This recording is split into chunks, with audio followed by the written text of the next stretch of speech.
வணக்கம். தமிழோசையின் இரவு நேர பிரதான செய்திகள் வாசிப்பவர் கிருஷிகா. தலைப்புச் செய்திகள். சர்வதேச நாணய நிதியத்திடம் இலங்கை அரசாங்கம் நிதியுதவிக்காக எந்தவொரு கோரிக்கைகளையும் முன்வைக்கவில்லை.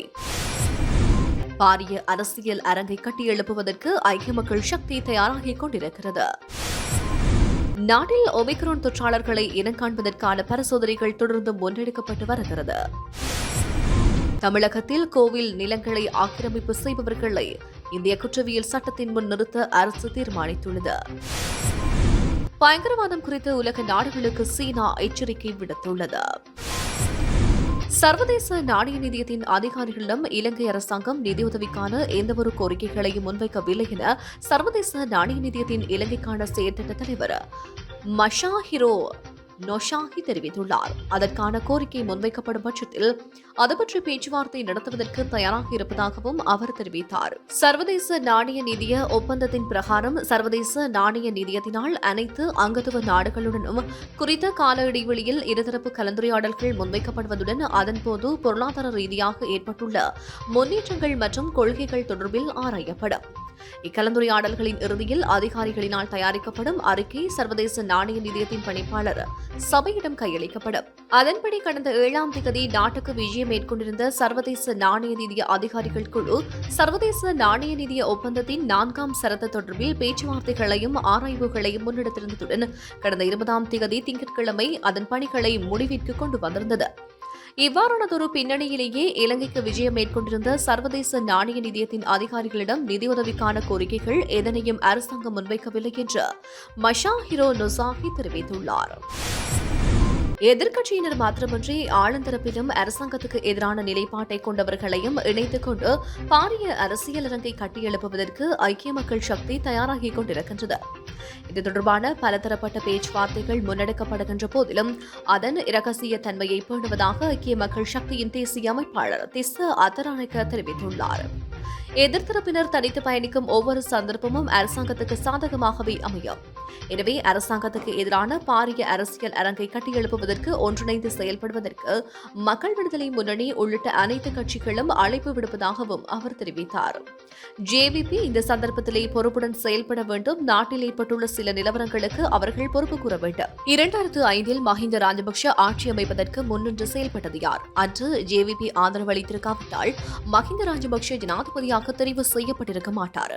அது மாத்திரமன்றி 2002 சந்திரிகா குமாரதுங்க ஆட்சியில் பங்கேற்று 8 அமைச்சர்களில் பதவிகளையும் வகித்தனர்.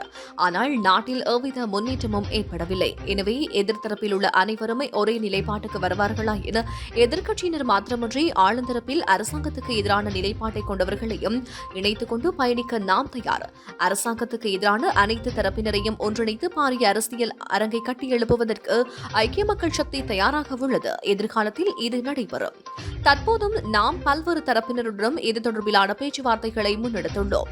இந்த பேச்சுவார்த்தைகளின் ரகசிய தன்மையை பேணுவதற்காகவே நாம் பெயர்களை வெளியிடாமல் இருக்கின்றோம். நாட்டு மக்கள் தற்போது எதிர்கொண்டுள்ள நெருக்கடிகளிலிருந்து அவர்களை மீட்பதற்கு அரசியல் அரங்கொன்று கட்டியெழுப்பப்பட வேண்டும். ஜேவிபி உள்ளிட்ட ஏனைய அனைத்து கட்சிகளுக்கும் அதற்கான வாய்ப்பு திருந்தி காணப்படுகிறது. நாம் அனைவரும் ஒன்றிணைந்து செயல்பட வேண்டும். ஒவ்வொரு தரப்பினரும் பிரிந்து செல்ல செல்ல அது அரசாங்கத்துக்கு சாதகமாகவே அமையும். அதனை அனைவரும் தெரிந்து கொள்ள வேண்டும். ஐக்கிய மக்கள் சக்தி என்பது சஜித் பிரேமதாச தலைமையிலான புதிய அரசியல் கட்சியாகும். எமக்கு அனைவருடனும் ஒன்றிணைந்து கொள்கைகளை உருவாக்க முடியும். அனைத்து காரணிகளுக்கும் இணக்கம் தெரிவிக்க வேண்டும் என்று நாம் கூறவில்லை. எனினும் நாடு சார்ந்த பொது காரணிகளில் ஒன்றிணைந்து ஒரே மடியில் குரல் எழுப்ப முடியும் அல்லவா? குறிப்பாக ஊழல் மோசடிகளுக்கு எதிராகவும் தேசிய கொள்கைகளை உருவாக்கும் போதும் சட்ட விதிகளை ஸ்திரப்படுத்தல் முதலீட்டு கொள்கைகள் உள்ளிட்டவற்றில் அனைவரும் ஒன்றிணைந்து செயல்பட முடியும். அதற்கமைய ஜேவிபி உள்ளிட்ட அனைவருடனும் இணைந்து செயல்பட நாம் தயார் என்பதை மீண்டும் தெரிவித்துக் கொள்கின்றோம் என அவர் மேலும் தெரிவித்தார். நாட்டில் ஒமிக்ரான் தொற்றாளர்களை இனங்காண்பதற்கான பரிசோதனைகள் தொடர்ந்தும் முன்னெடுக்கப்பட்டு வருகின்றது. எவ்வாறாயிருப்பினும் பொதுமக்கள் கவனயீனமாக செயல்படுவார்களா என தென்னாப்பிரிக்கா, பிரித்தானியா மற்றும் அமெரிக்காவை போன்ற நிலைமை இலங்கையிலும் ஏற்படும் என்று சுகாதார மேம்பாட்டு பணியகத்தின் பணிப்பாளர் விசேட வைத்திய நிபுணர் ஹேமந்த் ஹிர தெரிவித்தார். நாட்டில் ஒமிக்ரான் தொற்றாளர்களை இனங்காண்பதற்கான பரிசோதனைகள் மருத்துவ ஆராய்ச்சி நிறுவனம் மற்றும் ஸ்ரீ ஜெயவர்தனபுர பல்கலைக்கழகத்தில் தொடர்ந்து முன்னெடுக்கப்பட்டு வருகின்றது. அதற்கமைய இதுவரையில் 7 ஒமிக்ரான் தொற்றாளர்கள் இனம் காணப்பட்டுள்ளனர். செய்யப்பட்டுள்ளனர். ஒமிக்ரான் வைரஸ் டெல்டாவை விட வேகமாக பரவக்கூடியது என்று ஏனைய நாடுகளின் நிலவரங்களை அவதானிக்கும் போது தெளிவாகின்றது. தென்னாப்பிரிக்காவில் 10 நாட்களுக்குள் ஒரு மாநிலம் முழுவதும் ஒமிக்ரான் தொற்று பரவியுள்ளது. அதோடு பிரித்தானியாவில் தற்போது இனங்காணப்படும் தொற்றாளர்களில் 75% அமெரிக்காவில் 50% ஒமிக்ரான் தொற்றாளர்களாகவே உள்ளனர். இலங்கையில் இதேபோன்ற நிலைமை ஏற்படலாம். எனவே தான் பொதுமக்கள் அனைத்து சந்தர்ப்பங்களிலும் மிகுந்த அவதானத்துடன் செயல்பட வேண்டும் என்று மீண்டும் மீண்டும் வலியுறுத்திக் கொண்டிருக்கின்றோம். விமான நிலையங்களில் எவ்வித தடுப்பூசிகளையும் பெற்றுக் கொள்ளாதவர்களுக்கு PCR பரிசோதனைகள் தொடர்ந்து முன்னெடுக்கப்பட்டு வருகின்றன.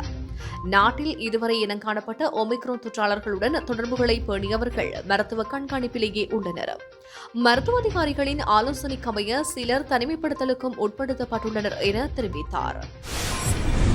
சத்தான உணவுகளான இறைச்சி, மீன், பால், முட்டை, காய்கறிகள் மற்றும் பழங்கள் கிடைக்காததால் எதிர்காலத்தில் குழந்தைகள் உட்பட நாட்டு மக்களுக்கு கடுமையான ஊட்டச்சத்து குறைபாடு மற்றும் பாதிப்புகள் ஏற்படும் என ஊட்டச்சத்து நிபுணர்கள் உள்ளிட்ட மருத்துவ நிபுணர்கள் சுட்டிக்காட்டுகின்றனர்.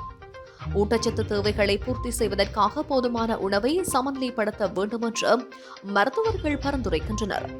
ஆனால் அத்தியாவசிய உணவின் விலை அதிகரித்து வருவதால் பலர் தங்கள் உண்ணும் உணவில் எண்ணிக்கையோ அல்லது உணவில் சேர்க்கும் அளவையோ குறைக்க நடவடிக்கை எடுத்துள்ளனர்.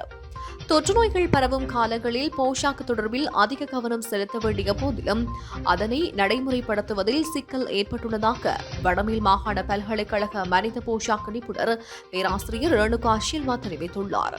ஆரோக்கியத்துக்காக எப்படி சாப்பிட வேண்டும் என்று மக்களுக்கு சொல்லப்படாவிட்டாலும் கூட தேசிய ரீதியில் எதிர்காலத்தில் நாட்டில் உள்ள மக்களின் போஷாக்கு விடயத்தில் பிரச்சினை ஏற்பட்டுள்ளதாகவும் அவர் தெரிவித்துள்ளார். நாட்டில் ஏற்பட்டுள்ள பால்மா தட்டுப்பாடு எதிர்வரும் பிப்ரவரி மாதமளவில் நிவர்த்தியாகும் என பால்மா இறக்குமதியாளர்கள் சங்கம் தெரிவித்துள்ளது.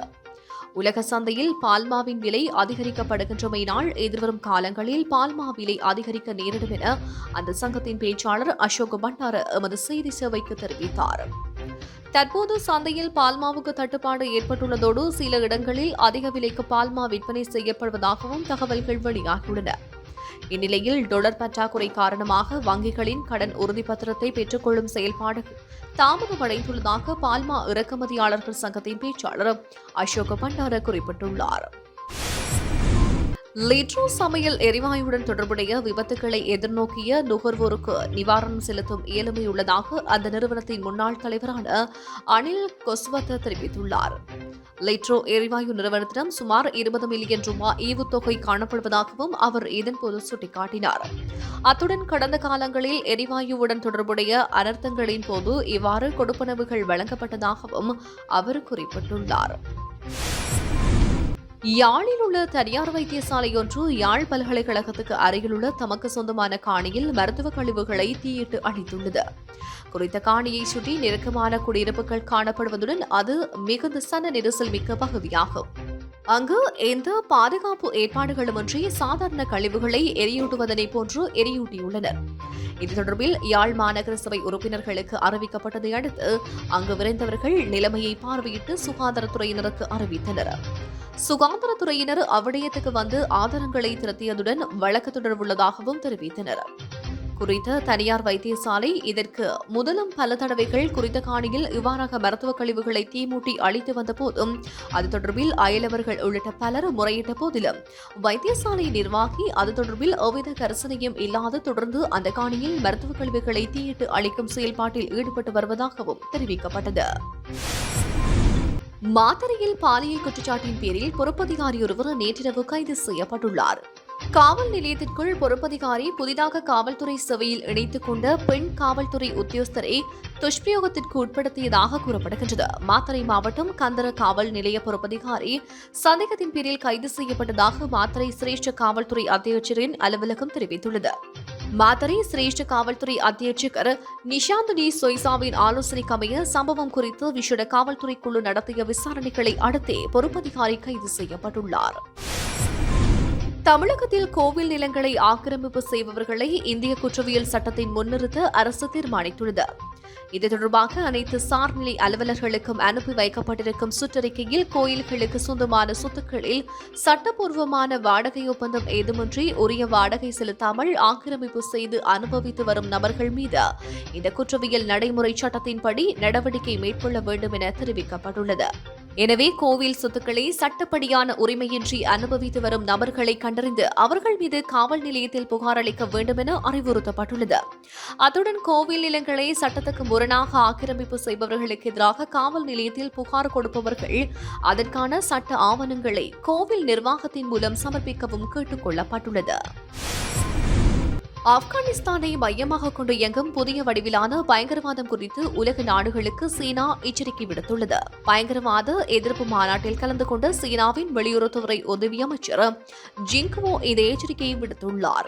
ஆப்கானிஸ்தானில் ISIS, அல் கொய்தா மற்றும் பல தீவிரவாத பயங்கரவாத குழுக்கள் மறுசீரமைக்கப்பட்டு வருவதாக அவர் கூறினார். இந்த புதிய வடிவிலான பயங்கரவாதம் வெறும் வன்முறையை தாண்டி சைபர் தாக்குதல் போன்ற தொழில்நுட்ப அணுகுமுறைகள் மூலம் செயல்படுத்தப்படும் அபாயம் உள்ளது என்றார். இந்த நிலைமையை கட்டுப்படுத்துவது ஒரு நாட்டினால் மட்டும் செய்ய முடியாது என்று அவர் கூறினார். புதிய பயங்கரவாத அச்சுறுத்தலை எதிர்த்து போராடுவதற்கு உலகத்தரம் வாய்ந்த ஒத்துழைப்பு தேவை என்று சீன வெளியுறவுத்துறை உதவி அமைச்சர் ஜி ஜின்பிங் வலியுறுத்தினார். இத்துடன் தமிழோசையின் இரவு நேர செய்திகள் நிறைவு பெற்றன. உடனுக்குடன் செய்திகளை அறிந்து கொள்ள www.tamilosai.lk என்ற இணையதளம் ஊடாக பிரவேசியுங்கள். வணக்கம்.